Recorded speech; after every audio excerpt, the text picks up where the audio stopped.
Il y a 5 ans, le 8 mai 2003, à l'âge de 79 ans, Paul Albert a rejoint, dans ces contrées de l'au-delà qui nous sont également promises, ses amis, dont avec beaucoup d'émotion, si souvent devant cette pierre, et en communion intime avec eux, il évoquait le nom suscitant en écho le « Mort pour la France » des braves et des martyrs.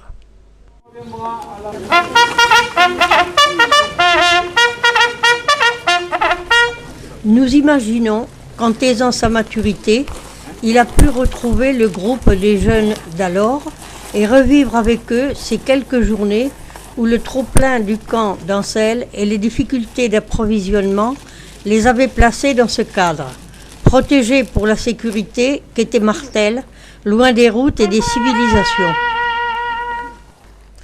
mais dans lequel gravitaient malheureusement l'acariâtre propriétaire, la femme Cramaréjas et ses 2 acolytes, le père et le fils, plus pharaons qu'intelligents.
Le groupe du sergent Rasquin, d'après les ordres reçus, parfaisait son instruction militaire. Mais les moments de détente, hormis ceux consacrés à la belote et à l'écriture de courtes lettres ou notices, se passaient au dehors, sans respecter trop peut-être, dans leurs ébats, le carré de maïs ou de pommes de terre, ni les volatines en pleine agitation, ni les portes de grange, tremblant sur leurs gonds sous le féroce impact d'un shoot mal dirigé, de quoi provoquer l'ire puis la rancœur tenace du trio dérangé dans ses habitudes.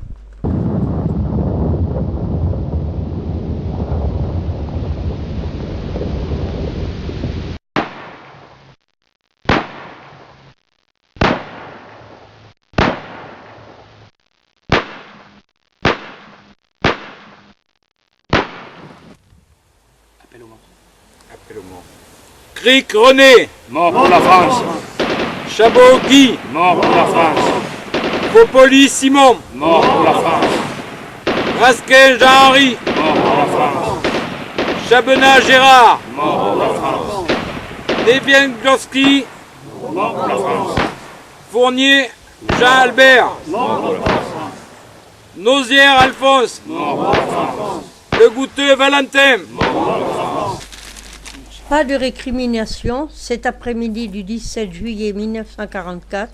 En dimanche, le trio, sans éveiller de soupçons, s'en est allé par les chemins de traverse vers Périgueux. Vers le soir, le temps fraîchit. Les dispositions de veille sont prises après le repas vite avalé et tout ce petit monde, sauf la sentinelle de garde, se glisse dans les sacs à viande pour retrouver en rêve les gracieuses silhouettes qui peuplent les nuits de l'adolescence.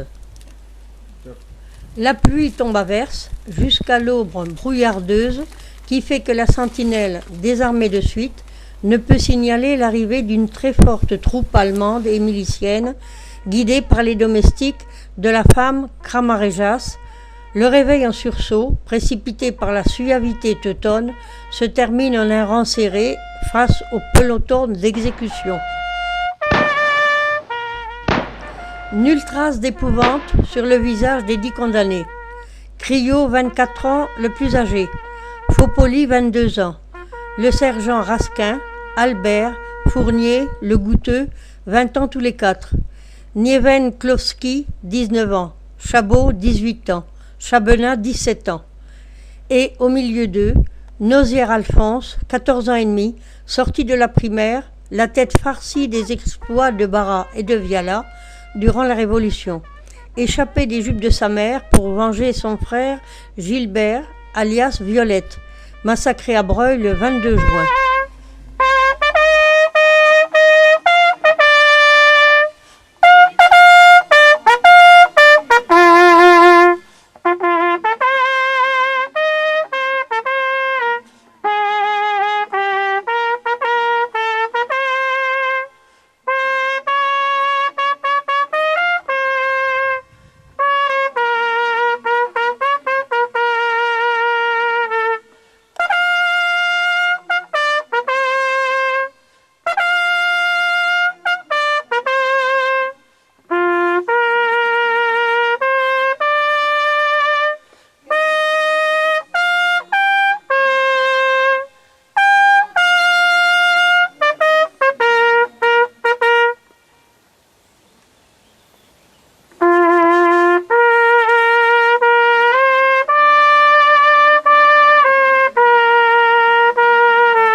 D'épouvante, mais l'aplomb d'une jeunesse préparée au sacrifice, un aplomb concrétisé après le commandement préparatoire connu du Lorrain Paul Albert, déserteur de l'armée allemande. Parrain, sauvez-vous, qui sème le trouble, engendre une forte fusillade, mais lui permet d'enfiler un rang de vignes, puis les hautes fougères de la forêt voisine, et, bien que blessé, de se fondre dans le groupement du sergent-chef Serret, en alerte tout près.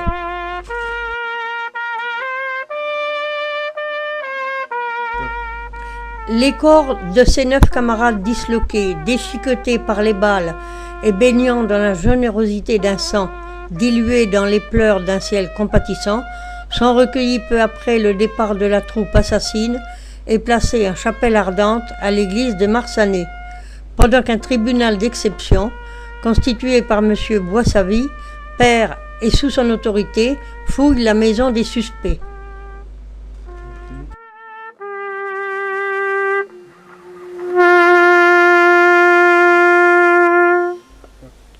L'argent de la trahison, humide encore d'avoir été compté et recompté à l'envi, est vite découvert et signe l'arrêt de mort du trio maudit, passé par les armes, quelques heures après les innocentes victimes. Peu de temps après, la maison et les dépendances, témoins de la sinistre forfaiture, rasée, fut élevée sur le terrain aplani que nous foulons depuis, cette stèle à laquelle Marc Boissavy et Paul Albert vouèrent une fidélité sans faille. Et ses alentours proches, c'est la stèle de Martel qui se trouvait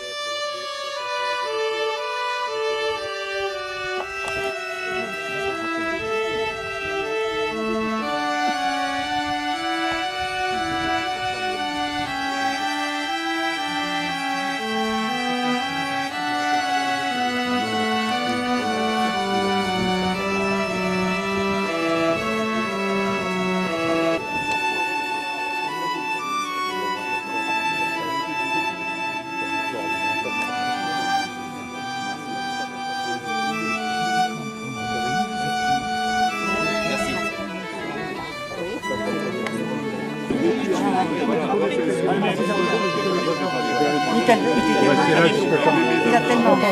Il est venu chez moi, j'avais